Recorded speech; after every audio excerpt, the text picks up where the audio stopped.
Hello, Capricorn. It's umomgtarot, and this is your Who's Reaching Out Tarot card reading. So here we go. We're going to take a look at the zodiac signs, and then we're going to get into it. First card, Capricorn. What? You got Gemini. The energy is communicative, mischievous, lively, witty, and informative. Stimulating exchange is possible. Now, Geminis. A lot of people love the Geminis because A, they're an air sign, so they're intellectual, very cerebral, very like in your head. They're right in your head. They get to your heart through their head. Ugh, that sounds weird. The Geminis, they're very charming, they're very witty and clever, and when you speak to them, you feel like you're talking to an old friend, or you feel very familiar with them and connected. But I always say this because like I've met a lot of Geminis, and they make you feel like you're so special when they're talking to you. And then you feel special. You're like, oh my god, you really like me. Oh my god, I like you too. Like, oh, okay. I'm about you. I'm on your side. And then you realize that they have that relationship with everyone. So then you're like, oh. And then you snap back to reality and you go, oh yes, as per astrology, they're mutable signs. They adapt to their surroundings. And that's okay. They're not being fake. They're just trying to, some Geminis, they need that. They need to build allies. They don't want to be vulnerable. They don't want to be vulnerable. So then we have Aquarius here. The energy is freedom-loving, rebellious, idealistic, and technological. Dude, if we have two air signs in one reading, and this is the person reaching out, they're coming into some mind game things. But let's be more optimistic about it. And I'll say that Aquarius people, they show you what you're made of. They challenge you intellectually, and sometimes one thing they do is they get hot and cold.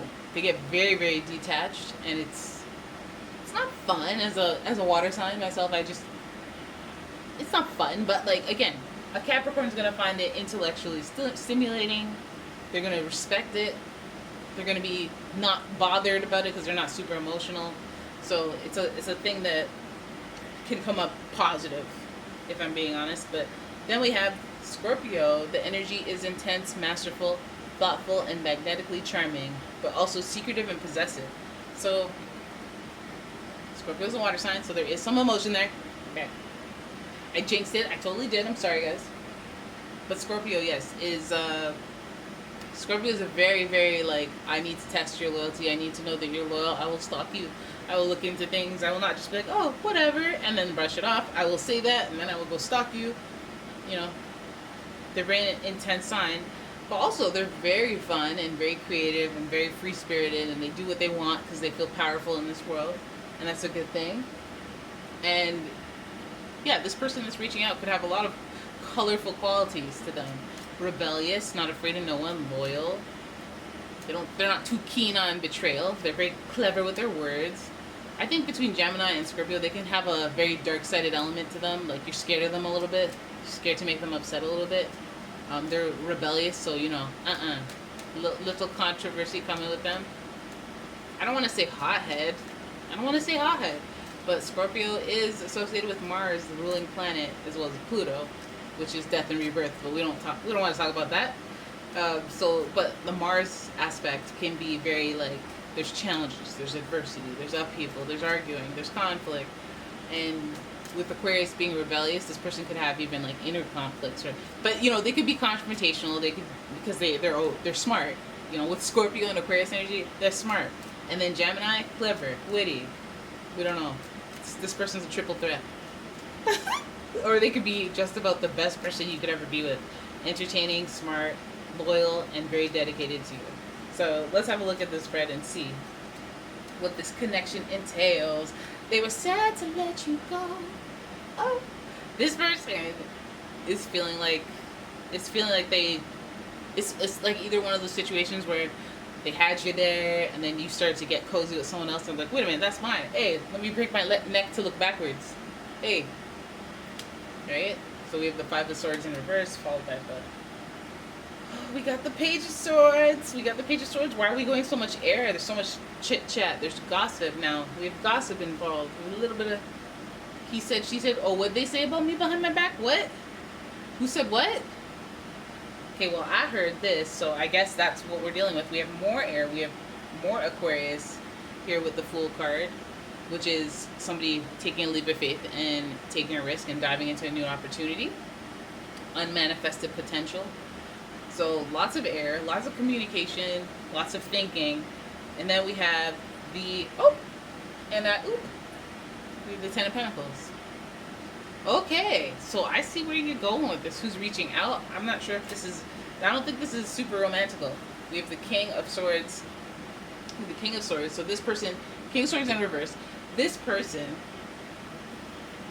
okay, here's what it is, guys. So who's reaching out? I think that this might pertain a little bit more to your work, a little bit more to your finances or health, and your, so looking backwards, I feel like you might get a call from a former boss right off the bat, okay? Right off the bat.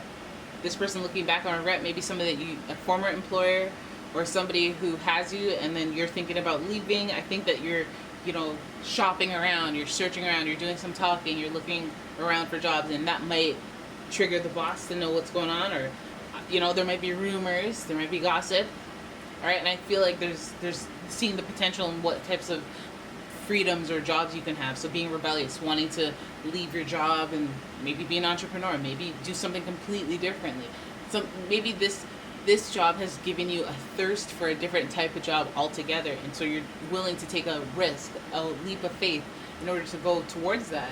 But I think that, like, that what predates that is just a bunch of confusion, and I don't know what I'm going to do, and like, I might try this, I might try to apply for that, I might, you know, maybe I should go back to this old job, maybe I should, you know, there's a lot of thinking, there's a lot of, like, weighing options, there's a lot of, like, mathematics about it, like, well, let me try this, let me throw my energy this way and that way, and let me give myself this deadline, and you know what I mean? Like, there's plans. And I feel like some of you guys are, the leap of faith is like, okay, I almost want a new job, but here's the thing, I may get offered more money by my employer, I may just ask for more money to weigh my options and see what they're willing to give me when I take a new job, or when I, you know what I mean? Like, trying to reevaluate or reassess what your value is at the company and what they're willing to interact with when it comes to negotiations.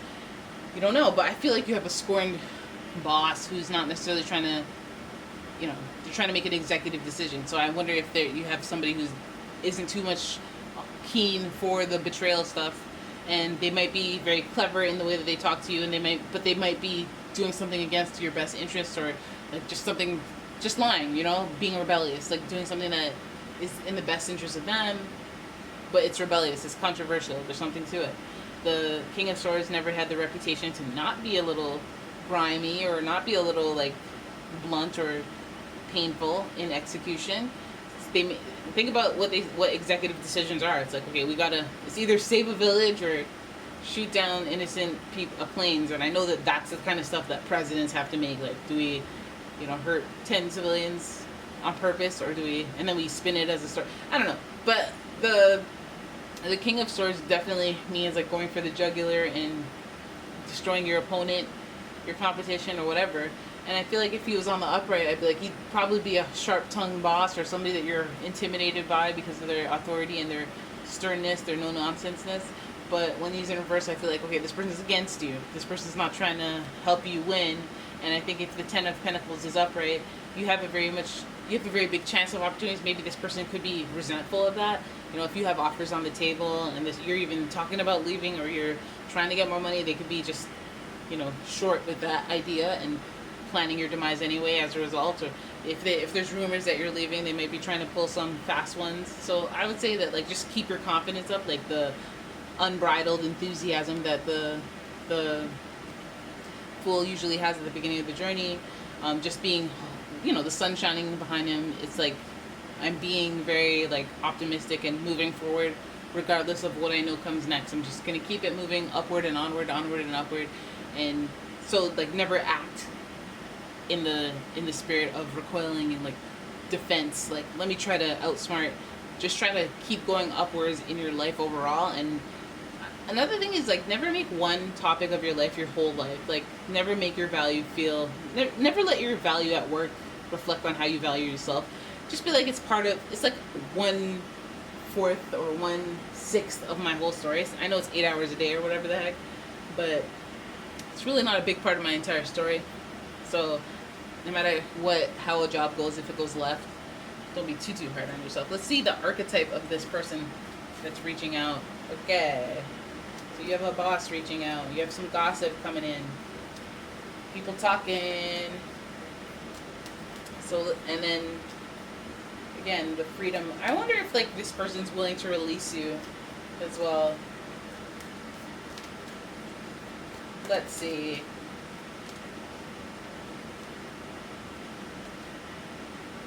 Alright.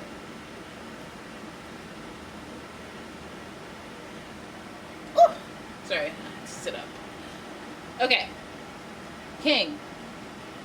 Light attributes, enlightened, benevolent leadership, benefiting those in your charge. Doing what's right for the company. Shadow attributes, excessive feelings of entitlement, rulership without restraint. This person might be on a power trip of some sort. Which, I mean,